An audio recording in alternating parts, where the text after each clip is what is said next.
Unacademy डाल रहा है 60 डेज का क्रैश कोर्स लाइफ साइंसेस के लिए। बैच फर्स्ट इसका स्टार्ट हो रहा है 7 अप्रैल को और इस बैच को लीड कर रही हैं चरणजीत कौर, खुशबू अग्रवाल और मोहम्मद सलमान। टॉप एजुकेटर्स जो हैं ये डिस्कस करेंगे most important topic life sciences जो आपके CSIR UGC नेट एग्जामिनेशन में पूछे जाते हैं।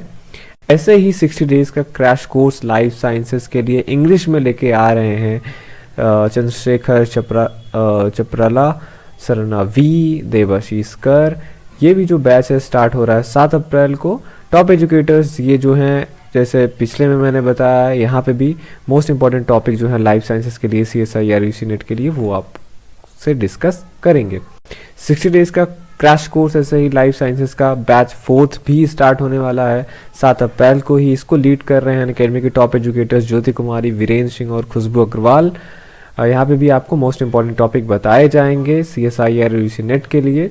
ऐसे ही 60 डेज का क्रैश कोर्स आपको मैथमेटिकल साइंसेस के लिए भी मिल रहा है। ये जो बैच है इंग्लिश में होगा, स्टार्ट हो रहा है ये भी 7 अप्रैल को। इसको जो है लीड कर रहे हैं राजेंद्र राजपुरोहित, डॉली कलरा और पंकज कुमार। यहाँ पे आपको मोस्ट इंपॉर्टेंट टॉपिक जो है मैथमेटिकल साइंसेस के लिए जो CSIR UGC नेट के लिए इंपॉर्टेंट है वो डिस्कस किया जाएगा।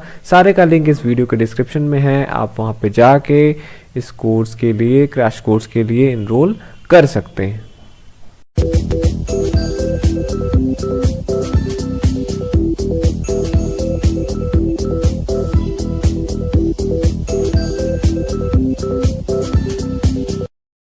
Hello friends, welcome to channel Masters of Botany again. मैं हूं आपका दोस्त विनय कुमार सिंह। माइक्रोबायोलॉजी का हम एक पार्ट सॉल्व कर चुके थे। आज इस वीडियो में हम दूसरा पार्ट सॉल्व करेंगे जहां पे क्वेश्चन नंबर 16 से लेके 13 तक के क्वेश्चंस हम देखेंगे। सबसे पहला क्वेश्चन है यहाँ पे, sewage water can be purified by recycling with the action of. Sewage water जो है आपका, ठीक है, वो हम किसके मदद से जो है रिसाइकिल कर सकते हैं? एक्वेटिक प्लांट्स की मदद से, पेनिसिलिन की मदद से, माइक्रोब्स की मदद से या फिशेस की मदद से। तो आपका इसका आंसर देना है आपको, फिर मैं इसका करेक्ट ऑप्शन बता दे रहा हूँ। माइक्रोब्स जो है बायोलॉजिकल जो वेस्ट वाटर ट्रीटमेंट है, आपने पढ़ा होगा, इकोलॉजी का एक हिस्सा है, ठीक। तो बायोलॉजिकल वेस्ट वाटर ट्रीटमेंट में जो मोस्ट कॉमन सैनिटेशन मेथड है पूरे वर्ल्ड में, वो आप कह लीजिए कि डिपेंड है आपका माइक्रोब्स के ऊपर। इसीलिए आप क्या इसमें लिखेंगे कि sewage water can be purified by recycling with the action of microbes. Question number 17 पे चलते हैं। ज़ैंथोमोनास आर रिस्पॉन्सिबल फॉर, इसमें से आप डिजीजेस दिया गया है, आपको इसमें बताना है कि किसके लिए रिस्पॉन्सिबल है Xanthomonas. Viral disease of lemon, kernel bunt of wheat, bacterial blight of rice या ईयर कॉकल ऑफ वीट। तो डिजीजेज हैं बैक्टीरिया से जो होते हैं वो आपको इसमें से पहचानना है। तो इसका करेक्ट ऑप्शन क्या होगा, आप कमेंट भी करते रहिए। इसका करेक्ट आंसर होगा बैक्टीरियल ब्लाइट ऑफ राइस। तो ज़ैंथोमोनास का ये वायरल डिजीज ऑफ लेमन तो वायरल डिजीज से है, एक कर्नल बंट ऑफ वीट क्या है, ये टेरेटिया इंडिका से होता है, ओके। और फिर आगे आपका बैक्टीरियल ब्लाइट जो है राइस, ये तो ज़ैंथोमोनास से होता है। ईयर कॉकल ऑफ वीट की अगर बात कर लें तो ये आपको एक निमेटोड है, एंगुइना ट्रिटिसाई, इसकी वजह से होता है, ओके। तो अलग अलग माइक्रोबायोलॉजी में आपको यही बताया जाता है, फंगल डिजीजेस, वायरल डिजीजेस और मिनरल डिफिशियंसी से क्या डिजीज होती हैं, ये सब सारी चीज़ें जो ओवरऑल जो प्लांट में डिजीज़ डेवलप करते हैं। तो आपको पहचानना होगा कि क्या कौन सा बैक्टीरियल डिजीज़ है, कौन सा वायरल डिजीज़ है। तो क्वेश्चन नंबर 18 पे आते हैं। Which of the following is most widely used as bio control agent, इसमें से कौन सा मोस्ट वाइडली यूज किया जाता है as a bio control agent? Bacillus thuringiensis, स्टोबैक्टेरिया सिटाई, इकोलाई और साल्मोनेला स्पीसीज।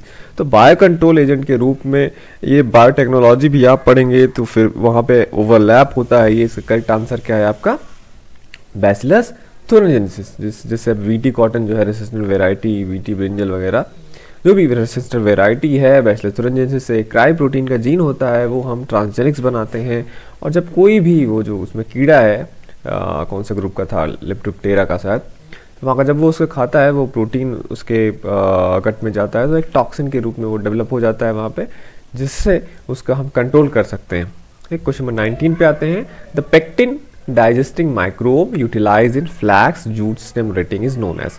फर्स्टली तो आप ये जान लीजिए, जो हम पहली बात तो फाइबर एल्डिंग प्लांट आपने इकोनॉमिक बॉटनी में पढ़ा होगा। फ्लैक्स या जूट जो है फाइबर एल्डिंग प्लांट है। फ्लैक्स या जूट क्या है, फाइबर है, ये फ्लैग जैसे लाइनम ओसिटैटिसिमम से मिलता है, जूट भी कुछ फेबेसी के मेंबर से मिलता है, तो उनका डायरेक्टली हम यूज़ नहीं करते हैं। सबसे पहले उसका हम रेटिंग करते हैं। रेटिंग में होता क्या है, उसमें पानी में भिगो के रखा जाता है, उसके बाद फिर उसमें बैक्टीरिया जो होते हैं अपना काम करते हैं, जिससे जो पेक्टिक सब्सटेंसेस हैं वो डाइजेस्ट कर लेते हैं, उसके बाद केवल फाइबर बचता है जो हमारे लिए इम्पॉर्टेंट होता है। तो इसमें से पूछा है कौन सा इसमें से है जो यूटिलाइज होता है, वहाँ पर रेटिंग के प्रोसेस में कौन सा बैक्टीरिया रहता है। तो ये मायरोथीसियम, क्लोस्ट्रीडियम, म्यूकर ह्यूमरस या एस्परजिलस नाइजर। तो क्लोस्ट्रीडियम के जो स्पीसीज होते हैं वही मोस्टली ये रेटिंग का काम करते हैं। ओके, तो ये देखिए, rating is a process employing the action of micro organisms and moisture on plants to dissolve or rot away much of the cellular tissues and pectic surrounding vast fiber bundles and so facilitating separation of fiber from the stem. Question number 20 पे आते हैं। Citrus acid, यहाँ पे क्या होगा आपका, citric acid is produced by, citric acid किससे निकलता है, एस्टोबैक्टर सबऑक्सीडोन्स, कैंडिडा यूटिलिस, एस्परजिलस नाइजर या सेप्टोकोकस लैक्टाई। तो यहाँ पे आप क्या देखेंगे कि ये जो आपका साइट्रिक एसिड है एस्परजिलस नाइजर से होता है। Citric acid is the most important organic acid produce in tonnage and extensively used in food and pharmaceutical industries. It is produced mainly by submerged fermentation using Aspergillus niger from different sources of carbohydrates जैसे कि molasses हो गए और starch based जो media हो गए वहाँ से। क्वेश्चन नंबर 21 पे आते हैं। प्लाज्मिड्स क्या होते हैं आपको बताना है। ये वायरसेस होते हैं या नए टाइप के माइक्रोब्स हैं, ये जेनेटिक मटेरियल ऑफ बैक्टीरिया हैं या extra chromosomal genetic material of bacteria हैं। तो होप कि आपको इसका आंसर आपने दे दिया हुआ होगा। और ये क्या है आपका एक्स्ट्रा क्रोमोसोमल जेनेटिक मटेरियल होता है बैक्टीरिया का। एक तो देखिए वायरसेस और न्यू टाइप माइक्रो ऑर्गेनिज्म तो है नहीं, दो चीज़ में आप कंफ्यूज हो सकते थे, जेनेटिक मटेरियल ऑफ बैक्टीरिया या extra chromosomal genetic material of bacteria. जो बैक्टीरिया है उसका अपना क्रोमोसोम होता है, उसके अलावा उसमें प्लाज्मिड भी होता है, इसको हम एपिसोम भी कहते हैं या एक्स्ट्रा क्रोमोसोमल जेनेटिक मटेरियल भी बोला जाता है इन्हें। तो ये आप याद रखिएगा, एक्स्ट्रा क्रोमोसोमल मटेरियल है, क्रोमोसोमल जेनेटिक मटेरियल नहीं है, उसका अपना खुद का होता है, प्लाज्मिड भी उसके पास होता है जो एक्स्ट्रा क्रोमोसोमल मटेरियल है। Question number 22, the portion of growth curve where a rapid growth of bacteria is observe known as. कह रहा है कि आप जब बैक्टीरिया का ग्रोथ पढ़ते हैं, जैसे lag phases, logarithmic phases, stationary phase, decline phase, ये सब उसके ग्रोथ में आता है। तो इसमें कह रहा है कौन सा वो पोर्शन है ग्रोथ कर्व का जहाँ पे बैक्टीरिया का रैपिड ग्रोथ देखने को मिलता है, लैग, लॉगरिथमिक, स्टेशनरी या डिक्लाइन फेज। तो गेस आप आराम से इस क्वेश्चन का आंसर को कर लेंगे, ठीक, कि वो क्या होता है, लॉगरिथमिक फेज होता है जहाँ पे बैक्टीरिया एक्सपोनेंशियली डिवाइड करता है। एक्सप्लेनेशन क्वेश्चन नंबर 17 में हम देखेंगे कि वहाँ भी सिमिलर क्वेश्चन पूछा गया था, आगे मिलेगा। Question number 23, the process of uptake of naked DNA fragment by cell is termed as. ठीक है, उससे क्या बोलते हैं जब कोई बैक्टीरिया जो है अपटेक करता है नेक्ड डीएनए फ्रैगमेंट को, क्लोनिंग, ट्रांसफॉर्मेशन, ट्रांसडक्शन और कंजुगेशन। तो आपने बैक्टीरिया का रिप्रोडक्शन पढ़ा होगा, जैसे ट्रांसफॉर्मेशन, ट्रांसडक्शन, कंजुगेशन। ट्रांसडक्शन क्या है, वहाँ पे बैक्टीरियोफेजेस का मदद से रिप्रोडक्शन होता है। कंजुगेशन में दो सेल्स आपस में आते हैं, कंजुगेशन ट्यूब बनाते हैं। ट्रांसफॉर्मेशन में क्या होता है, ट्रांसफॉर्मेशन में ही आपका वो जो नेक डीएनए है वो एक कॉम्पिटेंट सेल अपटेक करता है और ये भी एक रिप्रोडक्शन का क्या है, टाइप है। और ये बैक्टीरियल ट्रांसफॉर्मेशन एक्सपेरिमेंट जो है आपने पढ़ा होगा ग्रिफिथ का, ठीक, जहाँ पे फॉरेन जेनेटिक मटेरियल जो नेक डीएनए होता है वो एक बैक्टीरिया अपने एनवायरमेंट से ले लेता है, ठीक। और ये देखिए, it was first reported in Streptococcus pneumoniae by Griffith in 1928। Question number 24 पे आते हैं। In Gram staining procedure the mordant uses, कह रहा है जो ग्राम स्टेनिंग होता है उसमें मॉर्डेंट जो हम यूज करते हैं वो क्या होता है, क्रिस्टल वायलेट, 90% एल्कोहल, सैफरन और potassium iodide and iodine. Gram staining बहुत इंपॉर्टेंट टॉपिक है आपका, हमेशा से बहुत सारे एग्जामिनेशन में अलग अलग जो हैं उसमें ये पूछा जाता है। तो आपको थोड़ा सा एक सीक्वेंस याद करना पड़ेगा कि ग्राम स्टेनिंग एक्चुअली होता क्या है, इसके स्टेप क्या हैं, प्रोसेस क्या है, ये सब चीज़ें आपको देखना है। इसका करेक्ट आंसर सबसे पहले तो पोटेशियम आयोडाइड आयोडीन है। अब the performance of gram stain on any sample required a basic step to include applying primary stain. देखिए इस वहाँ पे कुछ जो है या स्टेप आप याद कर लीजिए। प्राइमरी स्टेन का सबसे पहले हम यूज़ करते हैं, पहले स्मीयर बनाते हैं, फिर क्रिस्टल वायलेट डालते हैं जिसको हम प्राइमरी स्टेन बोला जाता है, ठीक है। उसके बाद ये देखिए हीट फिक्स, पहले स्मीयर बनाते हैं, फिर उसको हीट फिक्स करते हैं, फिर उस पर क्रिस्टल वायलेट डालते हैं, followed by the addition of mordant. इसके बाद ये जो आपने डाला इसमें क्रिस्टल वायलेट, उसके बाद हम मॉर्डेंट डालते हैं, मतलब पोटेशियम आयोडाइड या आयोडीन डालते हैं, ठीक, जिसे ग्राम्स आयोडीन बोलते हैं। फिर उसका रैपिड डीकलराइजेशन करते हैं, मतलब उसके बाद हम एल्कोहल का यूज़ करते हैं। सबसे पहले क्रिस्टल वायलेट, फिर आयोडीन, फिर 90% एल्कोहल, उसके बाद लास्ट में हम काउंटर स्टेन डालते हैं या सेकेंडरी स्टेन आप बोल लीजिए, जिसको हम क्या बोलते हैं, सैफरन। तो यही 4 स्टेजेस हैं। मॉर्डेंट कोई पूछेगा तो आप क्या बताएंगे, आयोडीन। क्वेश्चन नंबर 25 पूछा है आपसे बिगियाटोवा क्या है। तो बिगियाटोवा आपको बताना है कि ये एक आयरन बैक्टीरिया है, नाइट्रोजन फिक्सर है, फोटोसिंथेटिक बैक्टीरिया है या सल्फर बैक्टीरिया है। तो बिगियाटोवा, जब भी आप सल्फर बैक्टीरिया के बारे में पढ़ेंगे, बिगियाटोवा उसमें सबसे पहले आता है। ये एक सल्फर बैक्टीरिया है, ठीक। ये क्या बनाता है, हाइड्रोजन सल्फाइड अपना एज एनर्जी सोर्स के रूप में लेता है, ठीक।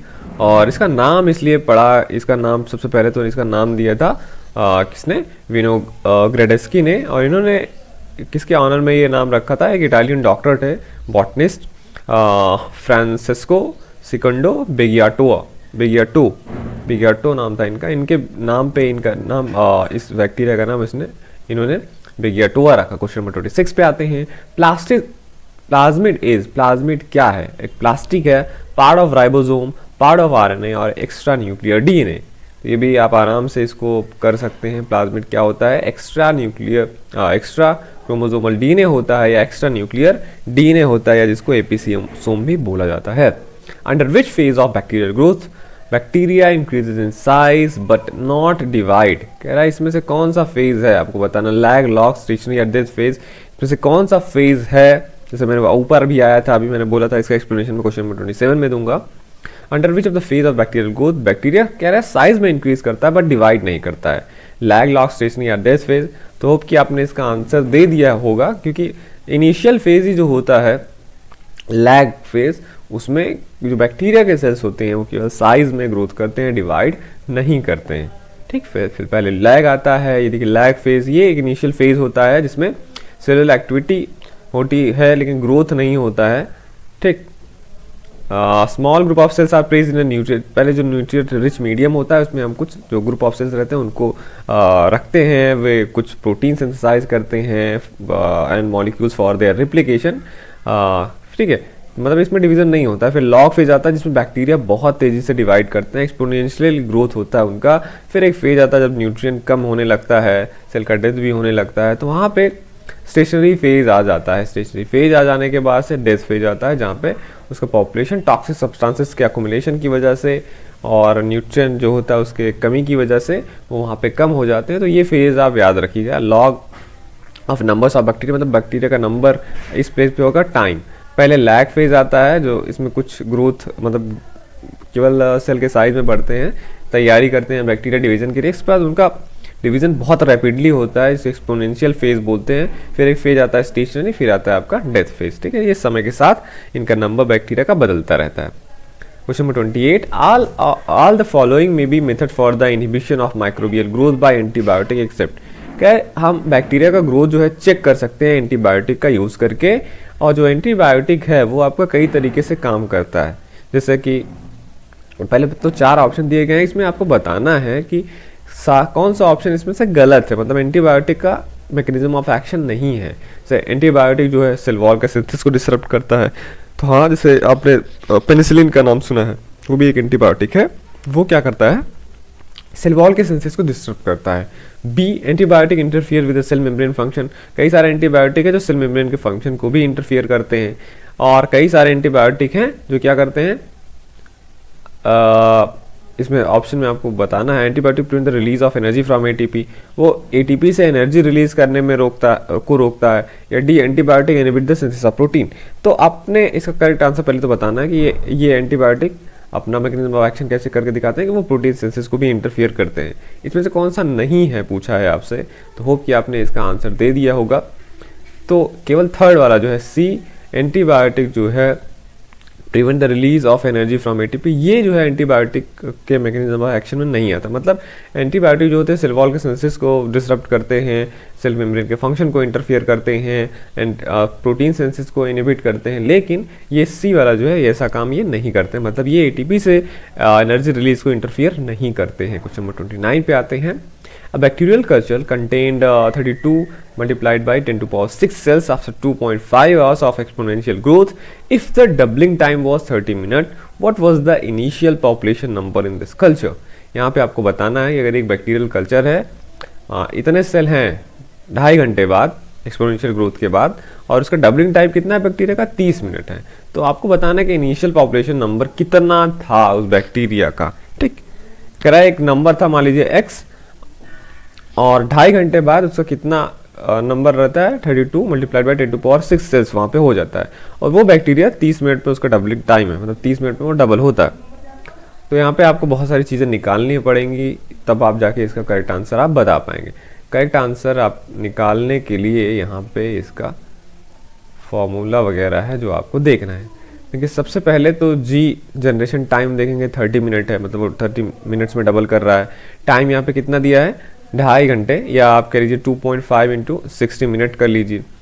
जनरेशन आपको पता लगाना, मतलब कितना जनरेशन हुआ, वैसे ही आप इसको कैलकुलेट कर सकते हैं कि अगर उसका डबलिंग टाइम 30 मिनट है तो 2.5 घंटे में कितने बार 30 मिनट होगा, 5 बार। ठीक, तो वही जनरेशन टाइम इसका आप 5 आराम से गेस कर सकते हैं, या तो यही फॉर्मूला लगा लीजिए, आपका आ जाएगा। ठीक, 2.5 इंटू 60 ये मिनट्स में कन्वर्ट कर लिया, डिवाइडेड बाई n जो आपको पता लगाना है।